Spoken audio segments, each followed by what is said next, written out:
Welcome to What's the Deal with Sam? Starring Sam Lilly.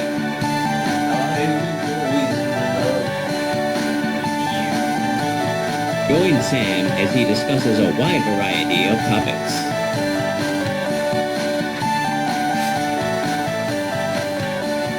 Fan mail. Now let's start the show. Thank you. And speaking of video games, if I remember to put this after the one about the game prices, then that makes sense. There's continuity. Wow, the show has grown so much. And I'm not just talking about my waistband, but mostly. But not just, but mostly. So, there's a thing that I guess I'm not hearing as much now, because a lot of the game talk, of course, at this point, by the time I'm recording this, I jotted these down months ago, and then I've just now gotten to recording. If that's not belated enough for you, I don't know what is. But, essentially I was hearing a lot for a little while about the idea of a roadmap. It kept getting brought up a lot. The idea of, oh, we need to have this roadmap for our live services for our games.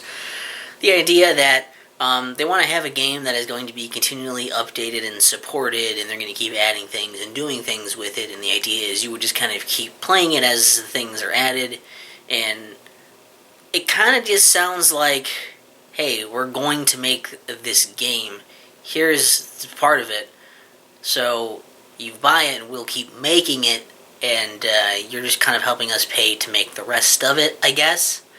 Something like that. And the idea of the roadmap is to be like, oh, well,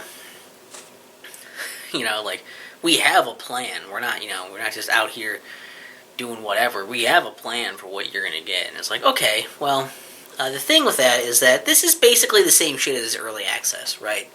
This isn't really that different, just rebranded early access. Because if you remember in early access, what would happen is a game would get released that wasn't done. And then you would pay money to play that game and bug test for them. And then, basically, if they got enough money and enough, bugs were found and whatever, then they would keep making it. And if they didn't, then they wouldn't. And either way, they already get their money off of a game they didn't even really have to finish, and save money by not finishing the rest of it, right? So roadmap with live services is kind of the same shit. It's just worded differently, and people don't think of it as the same way because they've rebranded it. It's a little smarter than the whole, oh, we don't have loot boxes, they're surprise mechanics. It's not quite as stupid as that. They've done a better job marketing it as something different, but it's the same fucking thing. The same concept at its core of trying to just fucking sell you an unfinished product, which is unfortunately a lot of what the game industry likes to do now. They like to have an idea and sell you on the idea. Basically, if they could just say, hey, we're going to release a game with this branding on it. Give us money right now, and if we get enough, we'll actually start developing it. They would love to do that, or for you to just send them money. But, then there's probably tax things or laws or some shit that get in the way, so they can't do that. And it's frustrating to see this shit go on, and to just to see the fucking greed and pretend like it's not that. Pretend like, no, we're doing something different. Like, it's fucking gross. Like,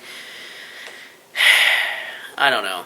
I mean, ideally, I would like them to not do that and instead actually work on making quality products. But on the other hand, if they're gonna do this shit anyways, I mean, at least keep it consistent. Don't pretend like you're doing something different when you're doing the same thing under a different name. It's dumb and it's insulting, and I hate it, and I hate you. So, what's the deal with the roadmap to live services? It's like early access with the ground.